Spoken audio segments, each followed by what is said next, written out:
بسم اللہ الرحمن الرحیم، السلام علیکم۔ آپ کا میزبان طیب گوندل آپ کی خدمت میں حاضر ہے اور آپ دیکھ رہے ہیں سٹار ایشیا نیوز۔ مولانا عزیز ہمارے ساتھ موجود ہیں۔ آج ہم نے دیکھا ہے کہ یہاں پر تھوڑی غیر معمولی صورتحال ہے۔ پولیس کی جانب سے، رینجرز کی جانب سے اور دیگر سیکیورٹی فورسز کی جانب سے اس ایریا کو کارڈن آف کیا گیا ہے اور اس سارے ایریا کو جو ہے وہ کورڈ کیا گیا ہے۔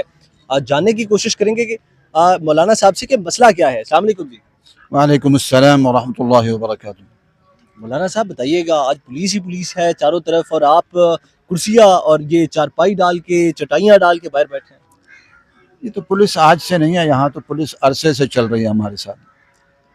مسئلہ یہ ہے کہ جو ملک کا ہمارا نظام ہے نا، اس ملک کے نظام نے ملک کو تباہی کے دہانے پر پہنچا دیا۔ یہ ملک بنا تھا قرآن و سنت کے نفاذ کے لیے، یہاں قرآن و سنت کا نفاذ نہ ہو سکا۔ اسی وجہ سے مشرقی پاکستان میں پہلے لڑائی شروع ہوئی، آپس میں جنگ و جدل ہوتے ہوتے وہ بنگلہ دیش بن گیا۔ اب پورے ملک میں ہر طرف لڑائی لڑائی ہے۔ عمران خان تحریک انصاف میدان میں نکلی کھڑی ہے، اور اس کے علاوہ بلوچستان والے، ان کے اپنے مسائل ہیں، خیبر پختونخوا کے اپنے مسائل ہیں۔ پورے ملک مسائل کے شکار ہو چکے ہیں، اور اس کی وجہ یہ ہے کہ جو وعدہ ہم نے اللہ تعالیٰ سے کیا تھا کہ پاکستان کا مطلب کیا لا الہ الا اللہ، وہ 80 سال میں ہم وہ وعدہ پورا نہ کر سکے۔ اسی وجہ سے آج زلزلے آ رہے ہیں، طوفان آ رہے ہیں، انواع و اقسام کی بیماریاں آ رہی ہیں۔ تو یہ ساری کی ساری وجوہات ہے کہ ہم نے قرآن و سنت کا نفاذ نہیں کیا۔ دوسرا اس کے ساتھ ساتھ سانحہ لال مسجد جو سن 2007 میں ہوا، تو اس وقت بھی یہ ہوا تھا کہ پرویز مشرف نے کوئی 80 مساجد مدارس کو گرانے کا فیصلہ کیا تھا، تو اس وقت بھی 7 مسجدیں گری تو تنازع پیدا ہوا۔ پھر ہمارے ہاں سے لال مسجد سے تحریک اٹھی، پھر نتیجہ بہت ہی امتحان پر چلا گیا، ہمارے لیے بھی امتحان تھا۔ پھر حکومت کے لیے بھی بہت مسائل بنے کہ ہمارے بہت سارے ساتھی شہید ہوئے، میری والدہ شہید ہوئی، میرے بھائی شہید ہوئے، اور اس کے علاوہ بہت سارے طلبہ اور طالبات شہید ہو گئے۔ آج پھر وہی کیفیت ہے کہ رات انہوں نے پہلے تو ایک لسٹ جاری ہوئی جس میں انہوں نے کہا کہ 30 مساجد گرائی جائیں گی، صحیح۔ اور اس کے بعد ایک مدنی مسجد ہے، اس کے ساتھ مسلم مدرسہ بھی، بڑا خوبصورت مدرسہ تھا، کوئی 250-300 طلبہ پڑھتے تھے۔ بالکل صحیح۔ پہلے مدرسے کو گرایا، پھر رات کو مسجد بھی گرا دی۔ پہلے کہا یہ مسجد نہیں گرے گی، لیکن پھر رات مسجد بھی کرفیو لگا کے گرا دی گئی، جس سے ہم باہر نکلے اور ہم نے کہا کہ ہم اس کو جو گرا ہے اس کو واپس ان کو سزا دی جائے جنہوں نے گرایا ہے۔ اور پھر انتظامیہ کے ساتھ آج ہماری بات بھی ہوتی رہی، انہوں نے کہا جی وہ جو نیوز تھی 30 مسجدوں کی، 50 مسجدوں کی، وہ فیک تھی۔ میں نے کہا اگر فیک تھی تو آپ اس کی تردید کریں، حکومتی سطح پر ہونی چاہیے، آپ کہہ بھی نہیں رہے۔ اور کہتے ہیں جی یہ مسجد غیر قانونی تھی۔ میں نے کہا یہ تو 100 سال سے بنی ہوئی تھی، اوقاف کے اندر رہی وہ ترسا، تو یہ جو غیر قانونی نہیں ہے۔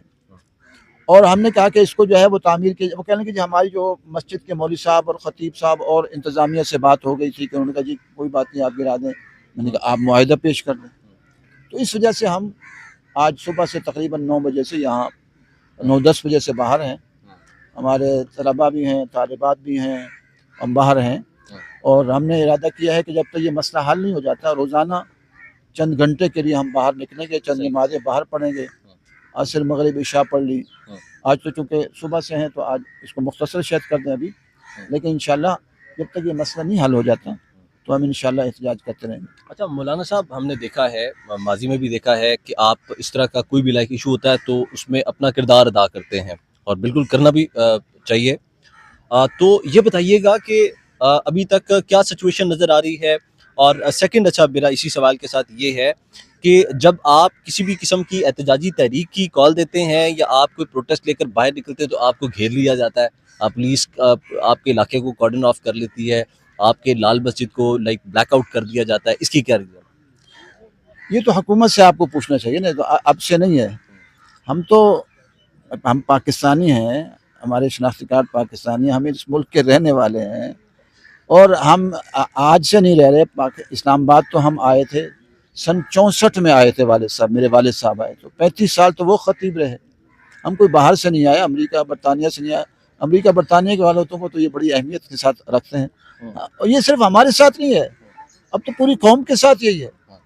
اب بلوچستان والے اپنے حقوق مانگ رہے ہیں تو ان کے ساتھ ظلم و ستم شروع کر دیا ہے، اور ایسے ہی خیبر پختونخوا میں تحریکیں چل رہی ہیں اسلامی نظام کی، تو اسلامی نظام کو نہیں مان رہے. اسلامی نظام کے لیے تو ملک حاصل کیا تھا، اور اب تحریک انصاف ہے، ان کے ساتھ ان کے مسائل بن چکے ہیں، اور وہاں بھی ہر طرف پولیس. اور تو یہ تو اسٹیٹ بنا دیا ہے پولیس اور فوج اور رینجر کا. یہ ہمارے بھی اکیلے نہیں ہے، پورے ملک کا یہی مسئلہ ہے.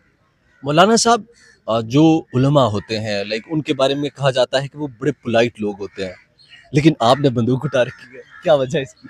تو یہ وہ ایک مقولہ ہے کہ تنگ آمد بجنگ آمد، ایک فارسی کا مقولہ ہے. تو ہمیں حکومت نے جو ظلم کیے ہیں تو اب کیا کریں. آخر پھر اگر آپ کو کوئی آپ کی بیوی کو تھپڑ مارے، بہن کو بیٹی کو تھپڑ مارے، تو آپ کیا کریں گے؟ اس کو یعنی جو ہے اس کے ساتھ محبت سے تو نہیں پیش آئیں گے، تو سختی کریں گے نا. انہوں نے ہمارے ساتھ جو ظلم کیے ہیں بڑی لمبی داستان ہیں. دیکھیے اسی لال مسجد کے ساتھ، مسجد کے اندر اور جامعہ حفصہ کے اندر میرے والد شہید ہوئے، میری والدہ شہید ہوئیں، میرے بھائی علامہ عبدالرشید غازی شہید ہوئے، میرا بیٹا مولانا حسان غازی شہید ہوئے، میرے 2 پھپھی زاد بھائی شہید ہوئے، ان میں سے ایک عالم تھے، اور بہت بڑی تعداد شہید ہوئے. اور آج تک وہ سلسلے جاری ہیں لوگوں کو لاپتہ کرنا. اب حضرت مولانا عبدالقیوم صاحب ہمارے ایک مدرسے کے ناظم تھے، ان کو آج سے 12 سال پہلے لاپتہ کر دیے ہیں. ابھی 3-4 دن پہلے مولانا کامران صاحب کو لاپتہ کر دیے.